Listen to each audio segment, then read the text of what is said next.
Amigos, ¿cómo están? Bienvenidos a Televistazo.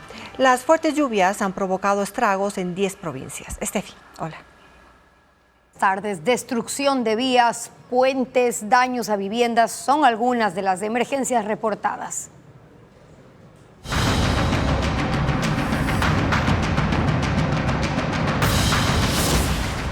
Lluvias, los daños se extienden. Tungurahua es una de las zonas más afectadas por las lluvias. En el sector Río Verde, 16 personas siguen desaparecidas. Francisco Garcés recorre la provincia y describe la situación. Llegar a Río Verde desde Baños es imposible. 20 deslaves que se produjeron el domingo bloquean la carretera e impiden asistir a la población afectada. Los equipos de rescate avanzan al sitio y evalúan la situación. Hasta la mañana de este lunes, la cifra oficial fue de 7 muertos, 16 heridos, de ellos 3 que requieren evacuación médica y se busca al menos 16 desaparecidos. El domingo, los equipos de rescate solo pudieron evacuar a 3 heridos graves que fueron trasladados a Ambato para recibir atención. No existe un número oficial de personas que requieran asistencia, pero las autoridades tienen listos albergues y kits de ayuda para 300 personas. Están varias personas desaparecidas, estamos hablando de que prácticamente el deslizamiento se llevó un barrio de esta hermosa y turística parroquia. La intensidad de la lluvia que empezó el sábado sorprendió a los habitantes de Baños y a primera hora del domingo empezaron los deslizamientos. Abrir la vía para llegar a los sectores afectados se hizo prioritario. Aprovechando la noche, algunos habitantes intentaban salir de la zona del desastre y otros entrar para ver si sus casas fueron afectadas. La verdad es que estoy mal porque quiero llegar a mi casa. A las 5 de la mañana de este lunes, la maquinaria empezó a trabajar. Son equipos de Baños y de otros gobiernos seccionales y del Ministerio de Obras Públicas. Tenemos buenas noticias del lado de Puyo Pastaza. Ya hemos logrado habilitar el paso. Ambulancias del Puyo están pudiéndonos dar el soporte. Como ven, ahorita nuestra prioridad es que de Baños hacia Puyo también logremos abrir. Tenemos una fila de más de 1 kilómetro de vehículos. Ante la imposibilidad de llegar al sitio del desastre por tierra, la policía y las Fuerzas Armadas desplegaron 2 helicópteros para evacuar los cuerpos y empezar a atender a los heridos. No son los únicos sitios en donde las lluvias dejan destrucción. También hay afectaciones en las provincias de Cañar, en Pichincha, en Chimborazo y en Cotopaxi. Carla Delgado describe la situación. En 10 provincias hubo daños por las lluvias del fin de semana. Las fuertes lluvias sorprendieron este domingo provocando la crecida del río Palitagua en Chimborazo. Como consecuencia, el puente Bailey colapsó. El incremento del caudal arrasó la infraestructura. No fue el único puente que sufrió daños. 7 más se destruyeron. La mayoría están en los accesos a las parroquias del Altar, Matus, Bilbao y Puela. El desbordamiento destruyó 4 viviendas y 57 personas fueron evacuadas. Debido a las precipitaciones se desbordó el río Burgay en Biblián, provincia del Cañar, que también destruyó parte de la vegetación de las riberas. Árboles, arbustos y plantas fueron arrasados, mientras que el ECU 911 alertó del desbordamiento de otro río, el Cañar, en donde una persona quedó atrapada. Los bomberos la rescataron y los equipos de emergencia se mantienen en alerta. Para allá, jale, para allá. Un deslave en la quebrada del cantón Pangua, en la provincia de Cotopaxi, cubrió de lodo a una campesina de 82 años, mientras alimentaba a sus animales. Los esfuerzos de los comuneros no fueron suficientes para rescatarla con vida. El fuerte temporal también dejó afectaciones en la provincia de Pichincha, en el cantón Cayambe, en donde el río Huachalá se desbordó y provocó que parte de la vía fuera destruida. También 5 postes de luz cayeron y el río arrasó las piscinas de Ixto. El agua se llevó parte de las instalaciones y no se reportaron heridos. El río Pisque en la parroquia de Guayabamba también aumentó su caudal, dejando a la infraestructura de otro centro recreacional afectado. Esta mañana en el lugar se realizaron trabajos de reparación y el levantamiento de lodo. Solo se reportaron daños materiales. Desde el puente se puede ver aún la crecida del río. Las fuertes lluvias en la Amazonía y Sierra Centro afectaron la generación de energía de las hidroeléctricas que están en 2 provincias. Una de ellas es la central Coca-Codo, la más importante del país, que desde anoche solo produce el 1% de electricidad. Diego Cuenca describe las afectaciones. Son 3 hidroeléctricas afectadas por las intensas lluvias y el aumento de los caudales. La primera fue Coca-Codo, que está en Napo. La fuerte precipitación de este domingo aumentó el caudal del río Coca y levantó sedimentos que obligaron a apagar las turbinas de las 8 unidades de generación eléctrica, que tienen capacidad para producir 1.500 megavatios. Cerca de las 8 de la noche de ayer, se retomaron las operaciones y hasta las 11 de la mañana de ese lunes, solo producía 50 megavatios hora, que representa el 1% de su capacidad total. Las autoridades estiman que después del mediodía, bajen los sedimentos para retornar a la normalidad paulatinamente. Otra hidroeléctrica afectada fue la central Agoyán, que está en el cantón Baños, en Tungurahua. Debido al incremento del caudal del río Pastaza, la casa de máquinas se inundó y se llenó de lodo. Eso causó que paren las operaciones de manera emergente, por lo que dejó de producir 160 megavatios con sus 2 unidades de generación. Por ahora, maquinaria remueve los escombros acumulados en el exterior y dentro de la central. Agoyán alimenta a la hidroeléctrica San Francisco, que también está en Baños, por lo que se vio obligada a paralizar sus 2 unidades, que tienen capacidad para generar 230 megavatios. Ambas centrales no funcionarán por 7 días, según el ministro Roberto Luque. Para cubrir el déficit de las 3 centrales, el Ministerio de Energía activó todo el parque termoeléctrico y puso a consideración la compra de 400 megavatios a Colombia para las horas de mayor demanda, que son entre las 6 de la tarde y 10 de la noche. Por ahora no habrá apagones. El gobierno no tiene fecha para iniciar las mesas técnicas con los transportistas, tampoco para el anuncio de la reducción del subsidio a los combustibles para el transporte particular. Los gremios esperan que se concreten esta semana. Adriana Bermeo con el informe. Reducir el subsidio a los combustibles y establecer un mecanismo de compensación para los transportistas es una carrera contrarreloj para el gobierno. Desde el Ministerio de Economía se informó que esta semana se hará el anuncio de la reducción de subsidios con montos y fechas para vehículos particulares. Para este lunes estaba previsto que se inicien las mesas técnicas con los representantes del transporte para concretar el sistema de compensación. No se realizaron. Tampoco el gobierno ha definido el lugar, hora y quiénes participarán como sus delegados en esas mesas. No hay nada oficial hasta el momento, es la respuesta que recibió Televistazo ante la consulta hecha al Ministerio de Gobierno. Tenemos entendido que estas mesas ya prácticamente están conformadas y que el día de mañana, martes, han de anunciar oficialmente. Está previsto que se conformen 3 mesas técnicas: seguridad en las carreteras, créditos productivos para el sector del transporte y una de coordinación entre instituciones gubernamentales como el SRI y la Agencia Nacional de Tránsito. El combustible es apenas el 20% de la canasta de operación del transportista, pero los otros insumos indudablemente van a subir de precio. Un nuevo punto de incertidumbre surge desde la Cámara Nacional de Distribuidores de Combustibles. Están de acuerdo con la reducción de los subsidios, pero consideran un error que se pretenda imponer precios diferentes para la gasolina extra en la sierra y para la Ecopaís en la costa. Ambas son de 85 octanos. Torrenciales lluvias azotan el sureste de China, provocando deslizamientos de tierra y severas inundaciones.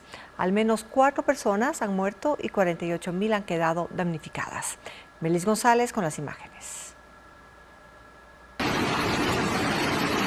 Calles y ríos son lo mismo luego de las severas inundaciones en el sureste de China. Vehículos en plena ciudad fueron arrastrados por el agua, que en algunas zonas supera el metro de altura debido a los cauces desbordados tras las lluvias. Las zonas más afectadas han sido las provincias de Fujian, Guangdong y Guangxi. Ahí las autoridades activaron la alerta roja por el mal tiempo. Hay 48.000 damnificados, 36.000 de ellos fueron rescatados cuando quedaron atrapados en sus viviendas debido a las inundaciones. Pero estas no son el único problema. Centenares de deslizamientos de tierra han bloqueado carreteras, sepultado viviendas y aislado comunidades. Por ahora se reportan 4 fallecidos y 2 desaparecidos. Una ola de calor amenaza a 2 estados en los Estados Unidos esta semana y según el Centro de Predicción Meteorológica, algunas zonas tendrán las temperaturas más altas en décadas y esto incluye a las principales áreas metropolitanas de Chicago, Detroit, Pittsburgh, Nueva York y Boston, en el centro y en el este del país. Mientras que en el oeste, desde Nuevo México y Arizona hasta Nevada y California, se eleva el riesgo de nuevos incendios forestales como los que hasta este fin de semana provocaron la quema de casi 10,000 hectáreas de vegetación, incluso en los alrededores de Los Ángeles.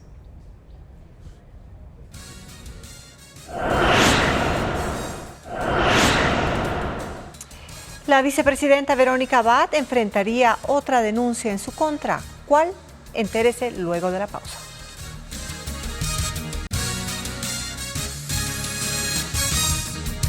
El gobierno analiza decretar un nuevo estado de excepción para mantener las operaciones militares contra los grupos delincuenciales. El Frente de Seguridad cuestionó a la Corte que declaró inconstitucional el último decreto en 7 provincias y un cantón. Paul Romero con el informe. El gobierno insistirá con nuevos decretos de estado de excepción para continuar con el combate a las bandas criminales. Este lunes, los ministros del Frente de Seguridad cuestionaron a la Corte Constitucional que el pasado viernes echó abajo el último estado de excepción por falta de argumentos en 7 provincias y un cantón. Según el comandante de policía César Zapata, las operaciones coordinadas entre las Fuerzas Armadas y Policía permitieron reducir las muertes violentas en Manabí, de 17 asesinatos semanales a 8, y en el caso de Manta a 0. Además, realizaron 110 allanamientos sin orden judicial para detener a 125 integrantes de bandas delincuenciales, de los cuales 68 fueron a prisión. Esta es la justificación del gobierno para insistir con la misma estrategia, pese al segundo revés en la Corte Constitucional en 2 meses. El presidente de la República tiene su derecho a continuar, a presentar, cuando a bien tenga, nuevos decretos ejecutivos y solicitarle asimismo su pronunciamiento a la Corte Constitucional. La ministra Palencia señaló que el gobierno maneja otras alternativas para sostener las operaciones militares en las zonas de conflicto, pero evitó dar detalles de la estrategia oficial. El Centro de Operaciones de las Fuerzas Armadas y de la Policía se mantendrá en Manta y esta semana se incrementará el personal militar para intervenir en nuevas zonas de conflicto. Y también de equipamiento electrónico para detección de señales satelitales. La intervención del bloque de seguridad en Manabí obligó, según el jefe del Comando Conjunto, a las bandas criminales a desplazarse a otras provincias como Santo Domingo, Guayas, El Oro, Esmeraldas. Tras la negativa de la Asamblea de autorizar el enjuiciamiento penal de Verónica Abad el pasado 14 de junio, el gobierno advierte que las investigaciones no pararán, pues existe una denuncia de empresarios que afirman que la vicepresidenta recibió dinero. Ella ha optado por el silencio, como informa Fabiola Santana. El gobierno al fin revela el motivo que, según Arturo Félix, secretario de la Administración, provocó el distanciamiento de Daniel Noboa con la vicepresidenta Verónica Abad. En una entrevista con El Universo dijo que ciertos empresarios denunciaron que ella ha recibido dinero a nombre del gobierno y que esas denuncias no escalaron a lo judicial para no manchar a las empresas. Así, el gobierno mantiene la campaña que disparó contra la segunda mandataria tras la negativa de su enjuiciamiento penal por parte de la Asamblea. Arturo Félix dijo que las investigaciones no van a parar y saldrán nuevas cosas contra ella. Más allá de esas declaraciones que Televistazo buscó ampliar sin tener respuestas del secretario, los tiempos avanzan y no los demás escenarios que podrían terminar con la posibilidad del reemplazo. Por un lado, el Tribunal Contencioso Electoral aún no admite a trámite la denuncia que presentó el consejero de Participación Ciudadana Juan Esteban Guarderas hace 3 semanas por infracción electoral grave. La Procuraduría General tampoco ha respondido la consulta de Noboa sobre si es necesario pedir licencia para hacer campaña para las elecciones de 2025, tomando en cuenta que llegó a completar un periodo y no se trata de una reelección. Finalmente, el escenario de un juicio político en la Asamblea se mantiene, aunque ahora el gobierno sabe que no tiene los votos. Verónica Abad, quien ha optado por el silencio desde el viernes, no ha respondido la última acusación del secretario de la Administración. El abogado Hugo Lara, procesado en el caso Plaga, reveló un entramado de corrupción judicial que benefició a delincuentes imputados hasta por violación sexual y pornografía infantil. También a Jorge Glass, a Daniel Salcedo y al narcotraficante Leandro Norero. Jacqueline Rodas con los detalles de este testimonio anticipado.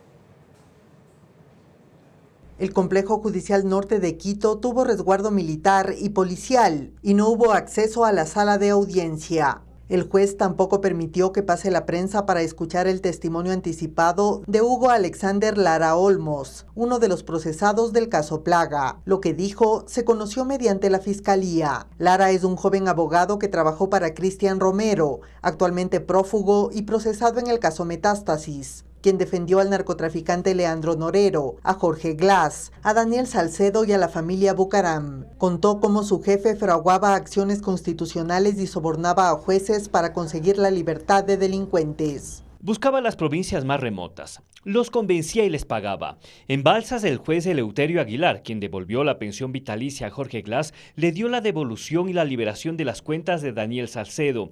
Creo que pagaron $10,000. También dio detalles del polémico habeas corpus concedido a Glass y Salcedo en agosto de 2022. Necesitaban un juez suicida que haya querido retirarse o recibir dinero por una decisión contraria a derecho. Era Vani Molina. El juez dijo que presenten la acción a través de una tercera persona, un sentenciado por asesinato. A esa causa ya constituida se presentaron Daniel Salcedo y Jorge Glass. Me ofrecieron $2,000 por la audiencia. Casi me cuesta la vida porque en medios dijeron que los abogados de Norero también eran abogados del correísmo. Esto causó que Norero reclame. Cristian Romero logró calmar a Leandro. El testimonio duró casi 4 horas. Hugo Lara no solo relató casos conocidos. Dijo que Romero negoció acciones constitucionales para liberar a procesados por pornografía infantil, tráfico de migrantes y violación sexual. Compró a médicos para que certifiquen enfermedades falsas, a abogados del SNAI para que no apelen. Eliminaba evidencias y cuando conseguía las sentencias amañadas se encargaba de que no aparezcan en el sistema público de la función judicial. También usó testigos falsos con la identidad de fallecidos para que se presenten en causas de Norero. Según Lara, Romero tenía injerencia en las cortes de Cotopaxi, Santo Domingo y también consiguió sentencias de casación en la Corte Nacional de Justicia. Cristian Romero se jactaba que Wilman Terán era su mentor. Tenía fotos con él en una piscina y decía: Wilman es mi taita en la Corte Nacional, él me acolita en todo allá. ¿Con qué jueces de la Corte Nacional tenía relación Cristian Romero? Tenía afinidad con muchas personas. Era amigo de Richard Villagómez, el doctor Felipe Córdoba que le daba clases en la maestría, Byron Guillén. Con esos jueces decía que se llevaba bien. Hugo Lara testificó que Cristian Romero tenía entre sus clientes a policías que luego le daban seguridad, que cargaba dinero en cartones y maletas, y que presenció la recepción de $200,000 en un cartón que contenía una cocineta con doble fondo. Fandet lo firme, como bautizó Cristian Romero a su buffet, creció y se hizo próspero con los años. Lara cuenta que tuvo que contratar más abogados para cubrir todos los casos. Además de Quito y Riobamba, atendía clientes de Guayaquil, Loja y Cuenca. La racha terminó en diciembre de 2023. Sus causas quedaron a medias porque estalló el caso Metástasis. Romero ahora está en la clandestinidad. El primer ministro de Israel, Benjamín Netanyahu, desmantela el gabinete de guerra que se creó en octubre para coordinar la respuesta militar luego del ataque terrorista del grupo Hamas. Esto ocurre tras la renuncia de 2 de los 6 integrantes que catalogaron la estrategia de Netanyahu como un fracaso. El dirigente siente además la presión del ejército, que activó pausas tácticas para la llegada de ayuda humanitaria, medida con la que Netanyahu no está de acuerdo. Oficialismo y oposición en Israel se unieron después del ataque terrorista de Hamas para coordinar la respuesta militar. Se creó un gobierno de emergencia y también un gabinete de guerra a pedido del exministro de Defensa Benny Gantz, quien hasta su renuncia la semana pasada fue uno de sus principales integrantes. Gantz había reclamado la falta de un camino claro y un plan para después de la guerra, y había dicho que el liderazgo de Netanyahu estaba impidiéndoles avanzar hacia la victoria real. Luego se marchó un aliado de Netanyahu, quien terminó por disolver el gabinete de guerra al decir que sin Gantz no tenía sentido mantenerlo.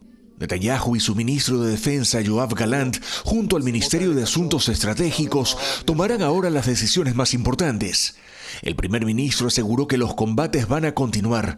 Se siente respaldado por los miembros más radicales de su gobierno, opuestos a cualquier forma de alto al fuego, justo cuando ayer el ejército anunciaba de manera indefinida la vigencia de pausas tácticas de varias horas al día en un trayecto de 12 kilómetros en el sur de la Franja de Gaza para permitir el ingreso de ayuda humanitaria.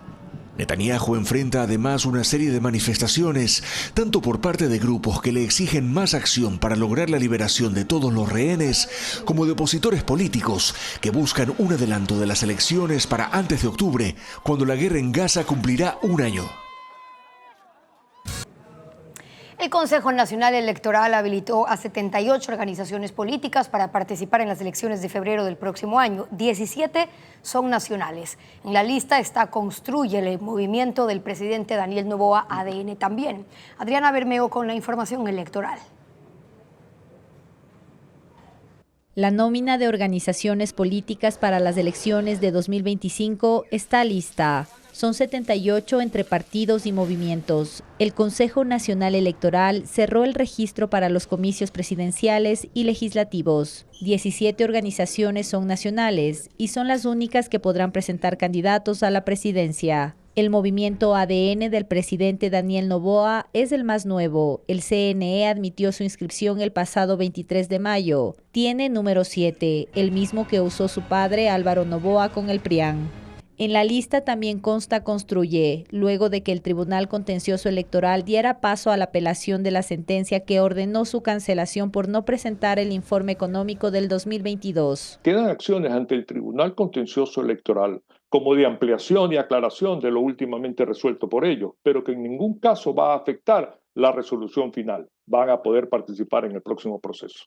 Otras organizaciones políticas que también podrán participar en las elecciones del 2025 son Movimiento Centro Democrático, Pueblo, Igualdad, Democracia, Revolución Ciudadana, Pachacutic, Democracia Sí, Creo, Amigo y Reto, Unidad Popular, Sociedad Patriótica, Partido Social Cristiano, Partido Avanza, Izquierda Democrática, Partido Socialista Ecuatoriano y Suma. No existe acción legal pertinente ni a nivel del Consejo Nacional Electoral, ni a nivel del Tribunal Contencioso Electoral que pudiera afectar esta lista de organizaciones políticas. Las 61 organizaciones políticas de ámbito provincial solo podrán participar con candidatos a asambleístas. Una exposición cultural, una obra de teatro de suspenso y un show de flamenco son las actividades artísticas para Guayaquil, Quito y Cuenca. Vanessa Robles con las fechas de las propuestas. ¿Por qué? ¿Por qué se ha puesto ella así? Se ha puesto así sola, señor.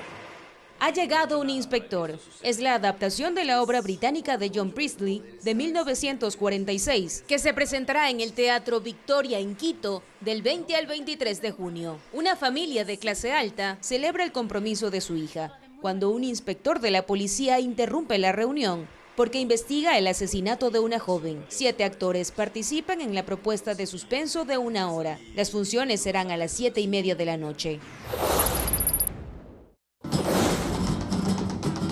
4 artistas al ritmo de la guitarra, el cajón, canto y baile presentarán las tradicionales fiestas de Sevilla, España. Sin promesa nos marchamos, ni me obligan ni te obligo. Los asistentes podrán bailar como parte de la propuesta que se realiza por 2º año en el Hotel Hilton Colón. Los shows serán de martes a sábado a las 7 de la noche hasta el 30 de junio. Destejiendo miradas, puntadas que cuentan historias de vidas migrantes. Es la propuesta de arte textil, ganador de los fondos concursables 2024 de la Dirección de Cultura de Cuenca, que se exhibe en la Casa Patrimonial Municipal de Las Posadas. Bordados con telas, hilos y lana se expondrán de forma gratuita de lunes a viernes de 8 de la mañana a 4:30 de la tarde hasta el 28 de junio.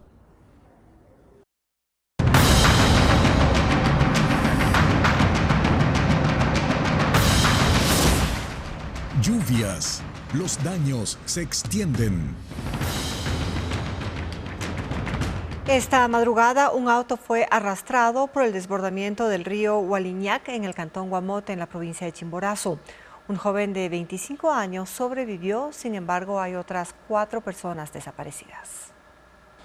La emergencia se generó la madrugada de este lunes, cuando la lluvia provocó el desbordamiento del río Hualiñac en la parroquia Cebadas, en la vía Guamotemacas. La fuerza del agua y los sedimentos arrastraron un auto en el que viajaban 5 personas, 4 de ellas desaparecieron. 12 rescatistas del Grupo de Operaciones Especiales GOI y Cuerpo de Bomberos, junto a 30 habitantes, realizan la búsqueda de las víctimas. De los 5, un ocupante del vehículo sale a empujar el vehículo.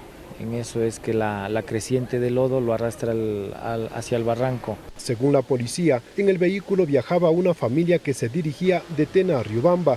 Entre los desaparecidos está un miembro de las Fuerzas Armadas, su esposa, su hija de 5 años y una sobrina de 19. Con una grúa y una retroexcavadora, intentan retirar el vehículo que quedó atrapado en una quebrada a 25 metros del área de emergencia. La fuerte lluvia en Cebadas ha provocado daños en al menos 148 kilómetros de la parroquia, dejando al menos 12 comunidades aisladas, sobre todo en la zona alta. Todas estas vías se encuentran totalmente en mal estado. En el sector 3 igualmente está cortado.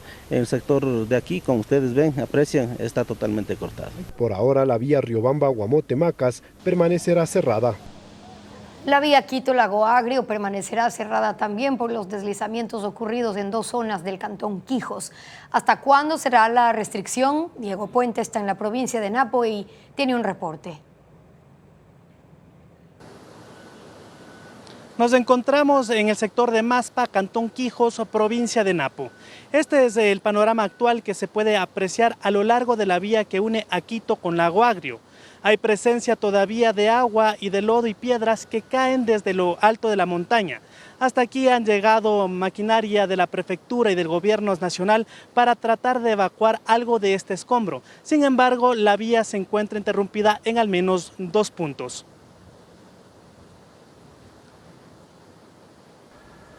Las autoridades locales han confirmado que mantendrán una reunión para conocer si a las 3 de la tarde se habilita el paso parcial a los vehículos que se encuentran represados tanto en el sector de Papayacta como en el sector del Lago Agrio. Les mantendremos informados con las últimas actualizaciones. Asombrosas fotografías del océano recorren el mundo. Animales marinos y buceadores son los principales protagonistas de este álbum publicado en la BBC. Valeria Navarro con los detalles. Una buceadora nadando junto a delfines en medio de un mar azul y turquesa en las Bahamas es la principal fotografía que recoge la BBC del trabajo de la tailandesa Pierre Nirandara sobre paisajes marinos que inspiran a cuidar los océanos. El mar también se pinta de otros colores. En medio de un fondo negro resaltan cientos de mantarrayas en el mar Cortés de México. Son grises, a excepción de la central, que en su parte inferior luce un color rojizo. En Sudáfrica, tiburones se alimentan en medio de los bancos de sardinas. Alrededor, cientos de microorganismos brillan como si fueran estrellas. Las sardinas propician el viaje migratorio más grande de biomasa del mundo y los delfines los acompañan. En medio de un azul oscuro de las profundidades del Océano Pacífico aparece una enorme ballena azul con 29 metros de largo. Es el animal más grande del mundo. En el reino de Tonga, en Oceanía, una buceadora a pulmón emerge de las profundidades de una cueva de peces brillantes. 2 ballenas jorobadas navegando tranquilas en el Pacífico Sur aparecen debajo de la superficie del agua. Sus colores negro y blanco y las texturas de su piel resaltan en esta fotografía. Galápagos forma parte del álbum. En medio del mar hay cientos de siluetas de tiburones martillos. 2 cachalotes, uno nadando al ras de la superficie y otro sumergiéndose a las profundidades, aparecen en la Reserva Marina de República Dominicana. Pero no solo lo grande asombra. En Taiwán, diminutos peces aparecen debajo de una campana de medusa, revelando una escena única y maravillosa.